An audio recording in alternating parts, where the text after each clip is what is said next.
President Trump, sir, today you told Vladimir Putin to stop with the attacks. Do you think he'll listen to you?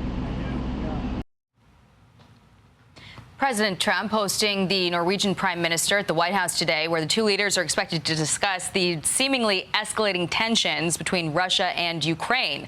Let's bring in Nathan Sales, former ambassador at large and coordinator for counterterrorism under the first Trump administration. Ambassador, thank you. I was interested to hear the president's answer there, that he does think that he can still sway Putin in this.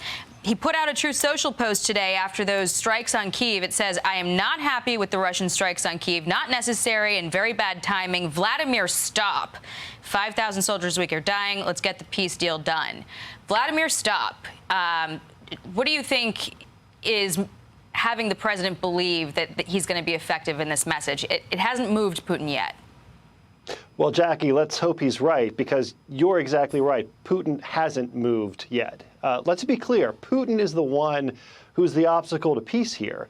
Zelensky and the Ukrainians have repeatedly said yes to U.S. proposed ceasefires, and Putin's response is to launch missiles and massacre some more Ukrainian civilians.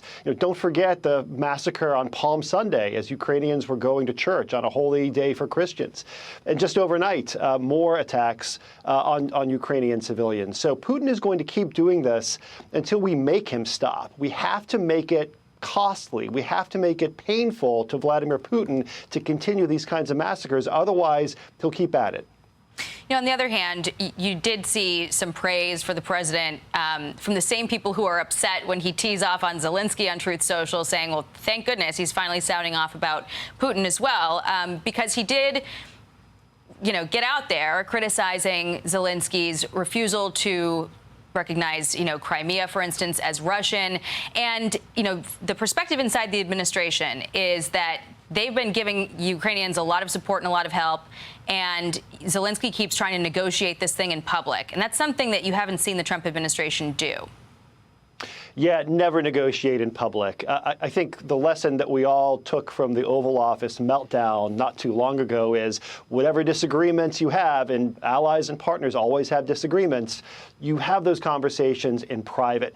But President Trump has an enormous amount of leverage over the Russians. We have great cards to play here, and we can shape Putin's behavior simply by squeezing their economy. We don't need to put American troops in harm's way or increase military support to Ukraine. We simply need to close the Biden administration loopholes that they left in sanctions on the Russian economy. Sanction the Russian banks. Sanction the Russian energy sector. Russia's economy is a house of cards, and if you take those two steps, it collapses in a matter of months. That's the kind of leverage that is going to force Putin to come to the table and negotiate in good faith. The Ukrainians are ready to do it. Maybe they should mind their manners in public, but they're ready to have hard talks and make tough concessions.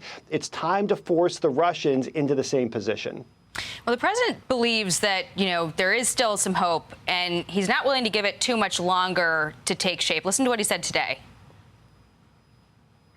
I have my own deadline. And we want it to be fast. And the prime minister is helping us. He wants it to be fast, too. And I think everybody in this, at this time in NATO, they want to see this thing happen. Russia's attack on Kyiv would indicate that they might think that on the other side of that, there is no consequence from the U.S. if they don't come to the table and negotiate this thing.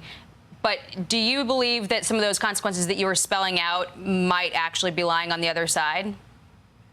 Well, I hope so. The president was very clear today, unequivocally calling on Vladimir Putin to stop the violence, stop the killing. And Putin needs to make a decision. How much patience does Vladimir Putin think that Donald Trump has? Trump has been very clear. He's drawing a clear line. Don't cross it. And if Putin continues to cross it, there has to be consequences to go along with the words. Presidential rhetoric is very important. Make no mistake. The president was clear today. Now he has to back that up. The administration is going to have to back that up if Putin doesn't get the message. And again, we're not talking about American troops in combat. We're talking about tools of economic pressure that the Biden administration was afraid to use, but that this team is well positioned to put into play. We've been hearing a lot about the shadow fleet and interdictions as possibilities, so we will keep watching. All right, Nathan Sales, thank you very much for your time. Always appreciate it. Thank you, Jackie. I'm Steve Doocy. I'm Brian Kilmeade. And I'm Ainsley Earhart. And click here to subscribe to the Fox News YouTube page to catch our hottest interviews and most compelling analysis.